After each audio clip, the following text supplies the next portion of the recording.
Bismillahirrahmanirrahim. Dear students, Assalamu alaikum.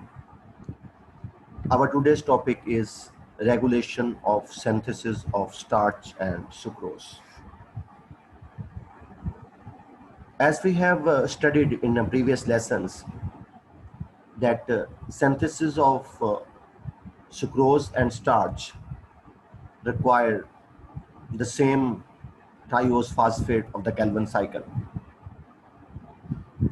Synthesis of sucrose requires triose phosphate, and similarly synthesis of starch also require triose phosphates from the Calvin cycle. Therefore, both these metabolic pathways are competing reactions. तो सबसे पहली बात ये हुई कि synthesis of sucrose and starch are competing reaction as both pathways use the same precursors, thiose phosphate of the Calvin cycle. और हमें ये भी पता है कि synthesis of starch take place within the chloroplast, whereas synthesis of sucrose take place in the cytosol. Here it is chloroplast, और उसमें कैल्वन cycle, उसके स्ट्रोमा में, क्लोरोप्लास्ट के स्ट्रोमा में कैल्वन साइकिल होता है, जिसके नतीजे में ट्राइओस फास्फेट्स बनती हैं, और ये ट्राइओस phosphate then used by different enzymes. As a result, sucrose is synthesized. इसका मतलब ये हुआ कि when cell is going to synthesize starch, triose phosphate will remain in the chloroplast and starch will be synthesized. On the other hand, when cell is going to synthesize sucrose, triose phosphate of the Calvin cycle will come out from the chloroplast into the cytosol, where various enzymes are used. As a result, sucrose is synthesized. अब next question ये rise होता है कि ट्राइओस phosphate किस तरह से cytosol में पहुंचते हैं, क्लोरोप्लास्ट और साइटोसोल किस तरह से एक दूसरे के साथ कम्युनिकेट करते हैं.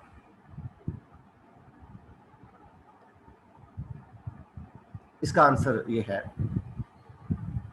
कि टू कंपार्टमेंट्स यानी chloroplast and cytosol communicate with one another via phosphate triose phosphate translocator, also called phosphate translocator or antiporter.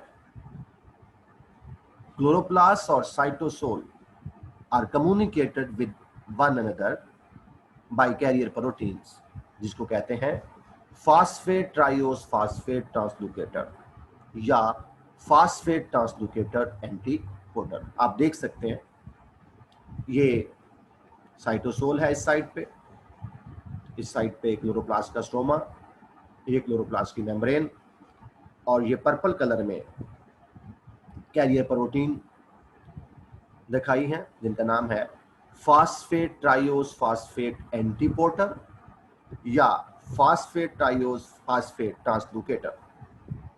ये क्या करती हैं?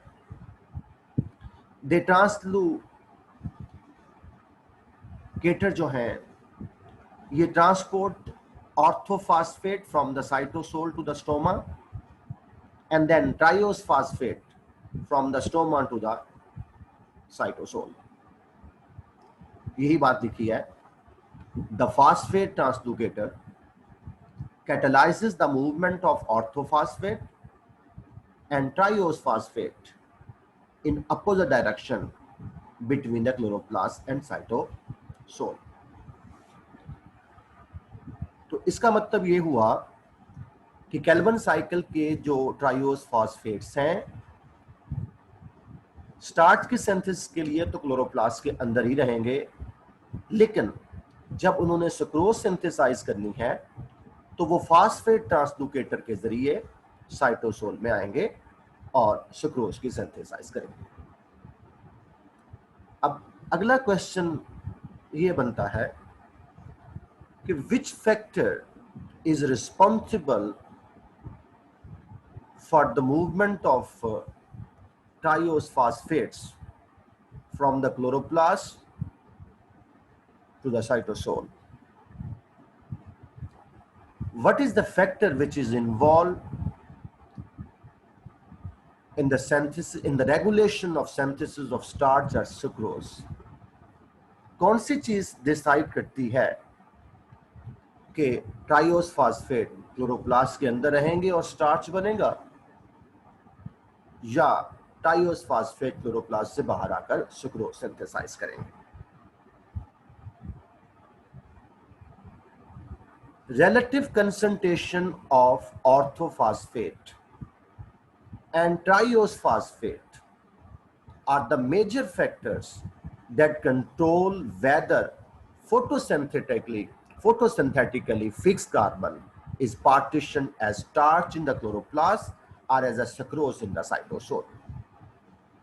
आसान लफ्जों में मैं ये बताऊं कि relative concentration of orthophosphate and triose phosphate will decide whether triose phosphate will remain in the chloroplast to synthesize starch, or they come out from the chloroplast into the cytosol to synthesize sucrose. Orthophosphate और triose phosphate की relative concentration ये बताएगी कि ट्राइओसिस phosphate ने chloroplast के अंदर रहना है और स्टार्च बनाना है, या उन्होंने क्लोरोप्लास्ट से बाहर निकलना है और सुक्रोज सिंथेसाइज करनी है। आप देख सकते हैं कि low concentration of orthophosphate in the cytosol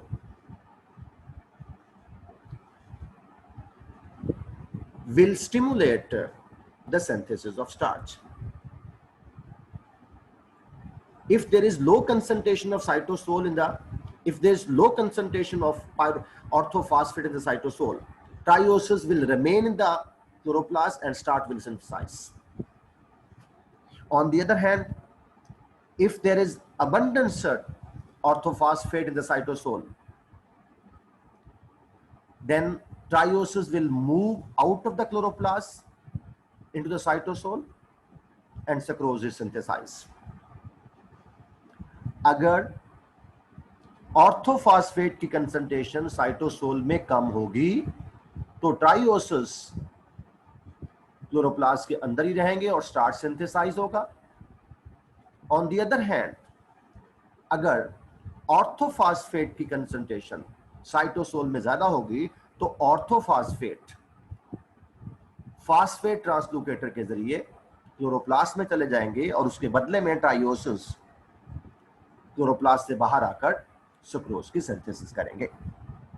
in this way relative concentration of orthophosphate and triose phosphate will decide whether photosynthetically fixed carbon is going to convert into starch or it is going to convert into sucrose. जैसा कि लिखा है, a low concentration of orthophosphate in the cytosol limits the export of triose phosphate from the chloroplast to the translocator, thereby promoting the synthesis of starch. जबकि उसके opposite, an abundance of orthophosphate in the cytosol inhibits starch synthesis within the chloroplast and promote the export of triose phosphate into the cytosol, where it is converted into sucrose.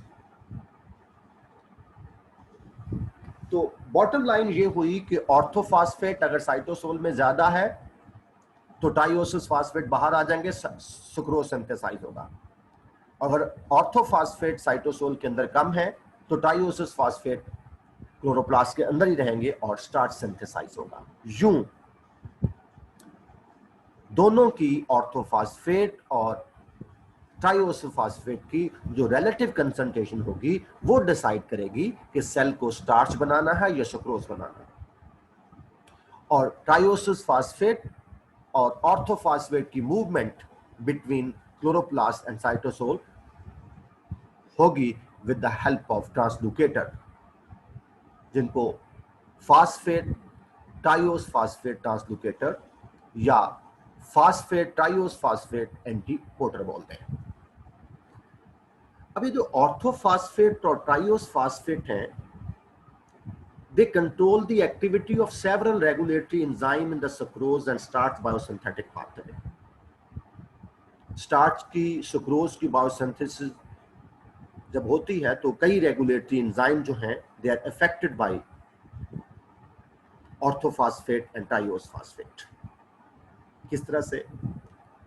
Regulation of starch synthesis. The chloroplast enzyme ADP glucose pyrophosphorylase is a key enzyme that regulates the synthesis of starch from glucose 1 phosphate. आपने starch की synthesis में ये बात पढ़ी थी, एक step पढ़ा था कि glucose 1 phosphate is converted into ADP glucose with the help of enzyme ADP glucose pyrophosphorylase. ये की एंजाइम है जो स्टार्च की सिंथेसिस को रेगुलेट करता है। The action of this enzyme ADP glucose pyrophosphorylase is affected by relative concentration of 3-phosphoglycerate and orthophosphate. इस enzyme जो ADP glucose pyrophosphorylase है, इस एंजाइम के एक्शन को मुतासिर करता है कौन?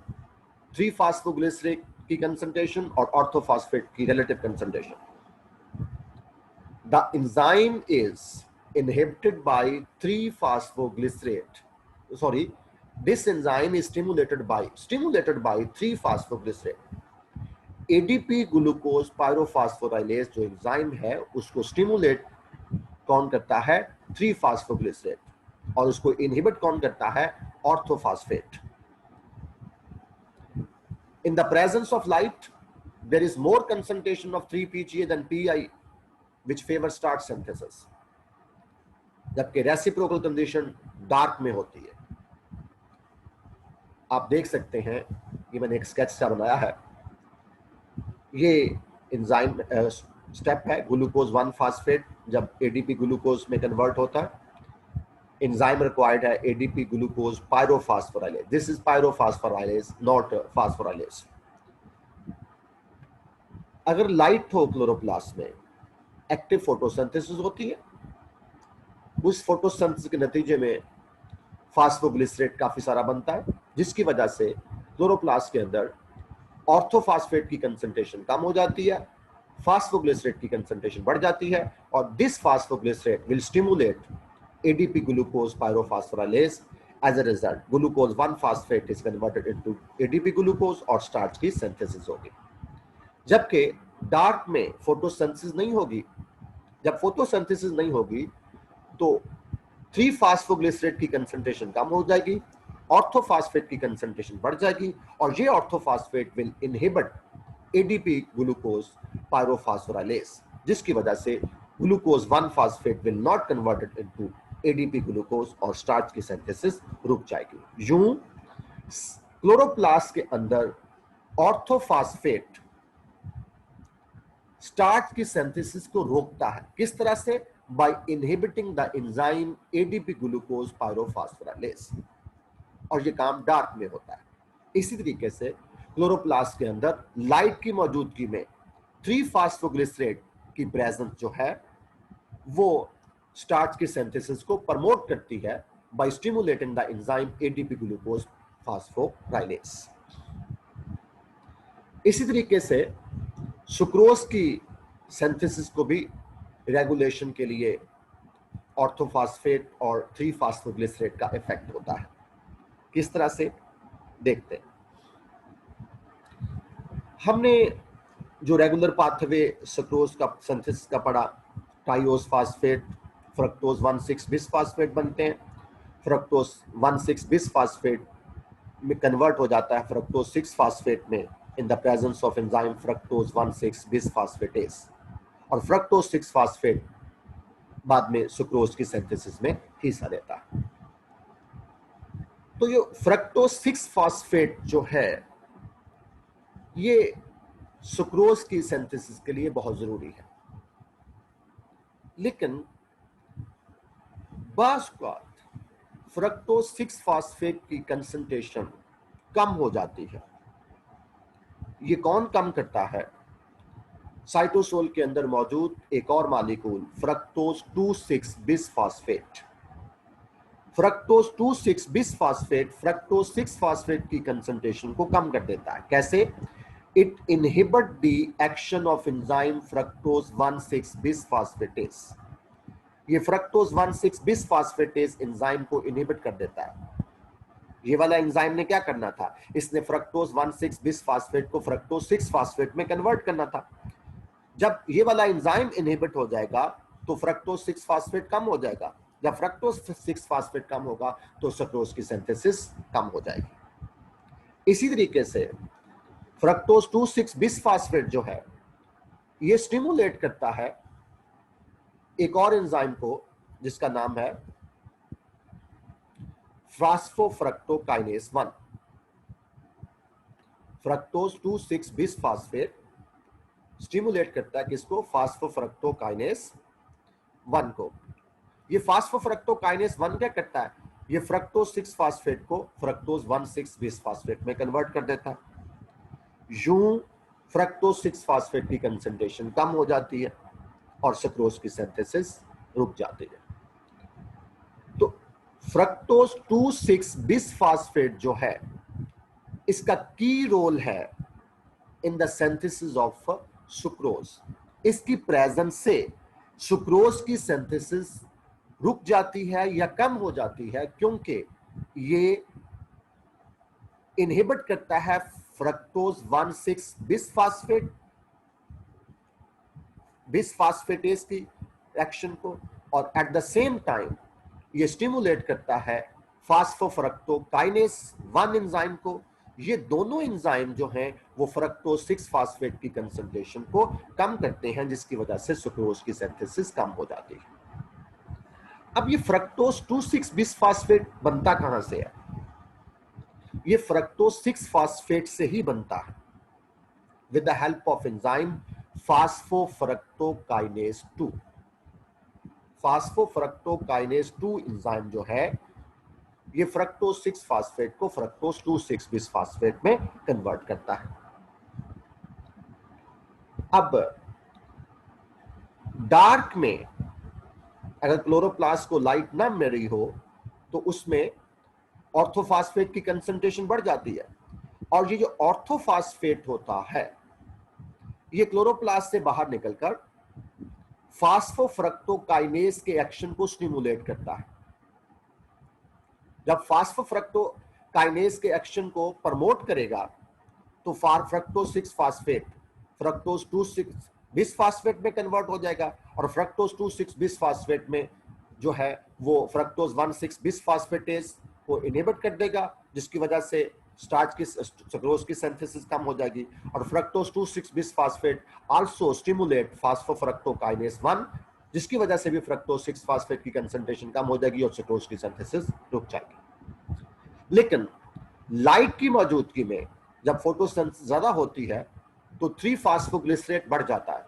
ये जो 3 फास्फोग्लिसरेट है ये फास्फोफ्रक्टोकाइनेज 2 एंजाइम जो है इसके एक्शन को इनहिबिट कर देता है जिसकी वजह से फ्रक्टोज 6 फॉस्फेट से फ्रक्टोज 2,6 बिसफॉस्फेट नहीं बनता और सुक्रोज की सिंथेसिस प्रमोट होती है। यही बात लिखी हुई है, देखिएगा।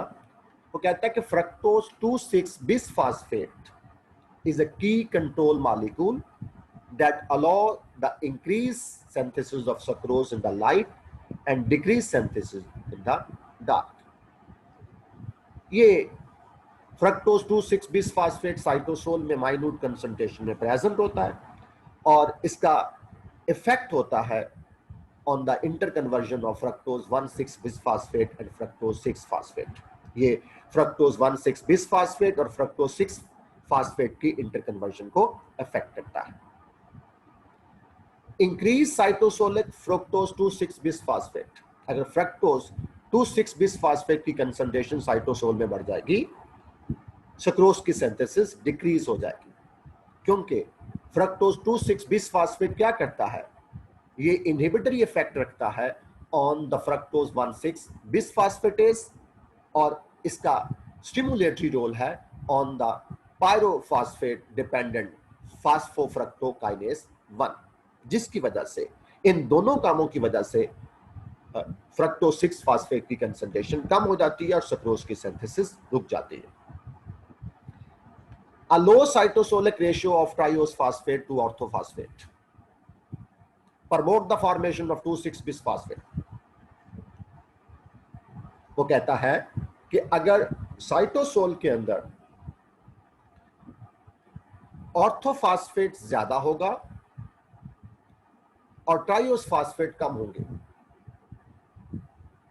a low cytosolic ratio of triose phosphate to orthophosphate, cytosol के अंदर अगर ट्राइओस फास्फेट कम होंगे, ऑर्थोफॉस्फेट ज्यादा होंगे, तो 2,6 फ्रक्टोज 2,6 बिसफॉस्फेट की फॉर्मेशन ज्यादा होगी।